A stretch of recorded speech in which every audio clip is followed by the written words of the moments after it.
Extend to the left. Bob. First stretch will be the modified cat stretch. Modified cat stretch. Ready? Stretch. Down. 1, down. 2, down. 3, down. 4, down. 5, down. 6, down. 7, down. 8, down. Officer Training Corps. It's hard to run by yourself. What happens is a cadet comes from multiple different echelons. So you can come from high school, you can be a junior, you can be a second semester freshman. There's many things that you can do. It puts you in a program and incorporate leadership into your academics. Let's go. 7, 6, 5, 4, 3, 2, 1. That's what it is for the MS level. So freshman is an MS1, and during that year you're kind of just getting Army values, what it means to be a follower in the Army, okay? MS2 was going to be your sophomore year, and you kind of get a little bit more responsibility, but not as much as an MS3. So basically you're in that transition year where you know what's going on, but you're still in the learning phase. MS3 year, which is your junior year, this is the year that all the training for ROTC is compiled for, is the MS3. So as a junior, they are the movers and shakers of what's going on. MS4s, seniors like myself and the other MS4s here, we basically, the cadre give us a lot of responsibility to run the program. This is what they say, a cadet run operation. So we run everything. Obviously everything's got to be checked and briefed with the cadre. If it makes sense, it's good to go. If it needs to be fixed, then they nix it and we fix it. Let's go. 7, One more. 6, One more. 5. I'm Jonathan Rufia. I'm an MS2 in SUNY Albany ROTC. My mom is a pacifist, manages a medical practice. My dad's an engineer. They just kind of raised me to be a bit of a pacifist. They went wrong somewhere along the way, but it's okay. My name is Neil Law. I'm 21. I'm a senior. Did I ever regret this? Yeah. No, I don't regret it at all. No. I'm Cadet Karina Cuenca.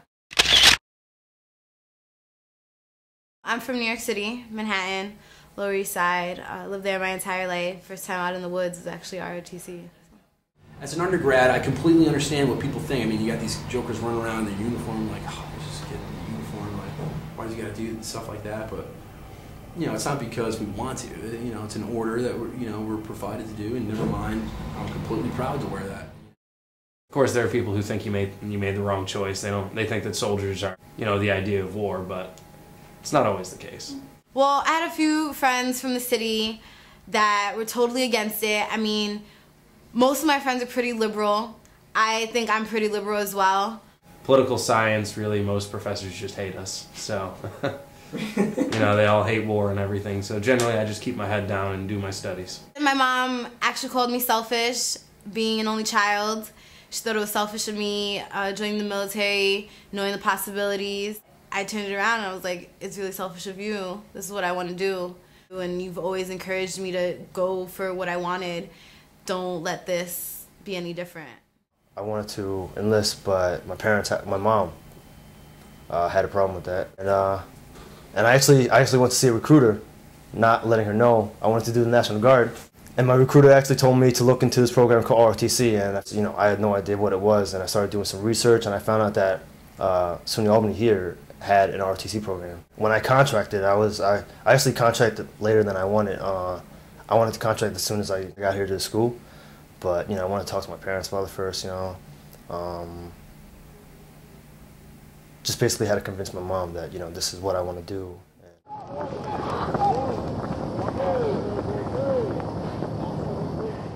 So some of the cadets, MS1s up to an MS3, you can be enrolled in the program.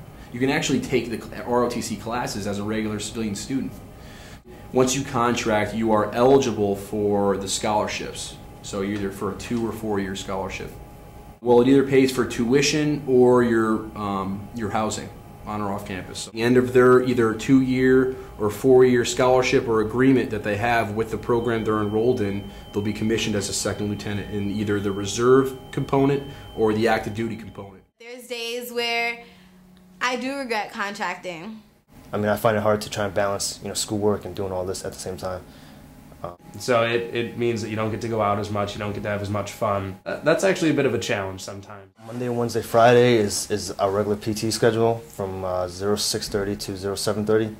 Right, goes Marioso was he, Smoking goes Marioso was he, Well, here's the thing that's what's so important with PT, not just here but Army-wide, is if you can train physically and you're really high speed, as we call it in physical training, then people make the assumption that you're high speed and everything else.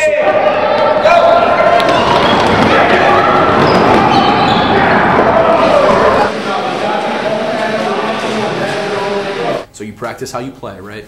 So if you're going to have that combat load on, and it's going to be a huge vest, and you're going to have your weapon, you're going to have water, you're going to have your Kevlar, which is your helmet, it's probably more practical to do sit-ups in order to tighten up your core than it is to stab in a sandbag with a bayonet. Our mission is, as first squad, we're to conduct an area recon on objective Longtree. 18-minute drills is meant for a tactical environment. Like Alpha team is now the supporting element, Bravo team now becomes the assaulting element. Then they have 18 minutes to issue a plan, an overall concept sketch, to give me a visual aid and to brief you exactly what goes on, and to give me some contingency plans, say what happens if this goes wrong.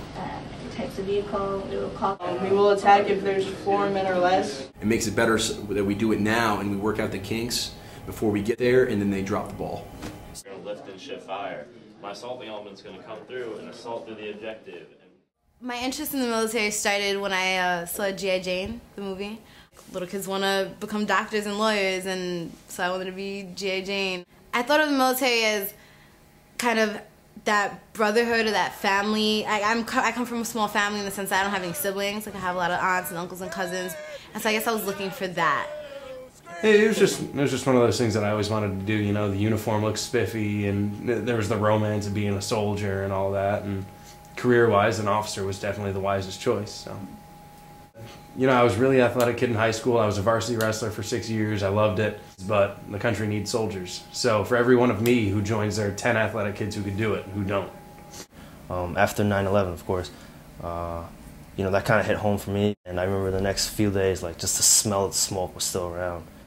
I was still young back then, but, you know, I told myself that after high school I wanted to enlist, and my mom was really against that. And she told me that she wants me to go to college first. That's when I did research and I found out, you know, I could be a student while doing ROTC at the same time. I mean, think of joining the military before 9/11. They weren't in battle like we are now.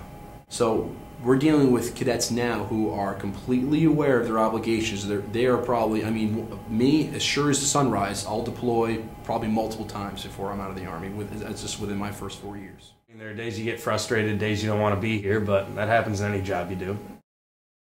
And I was fully aware of what I was getting myself into. You look around and you realize that you're not going through this alone.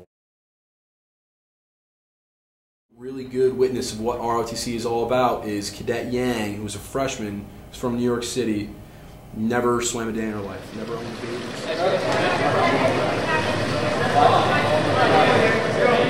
She was the first one to go up on the high dive and be pushed off into like 20 feet of water.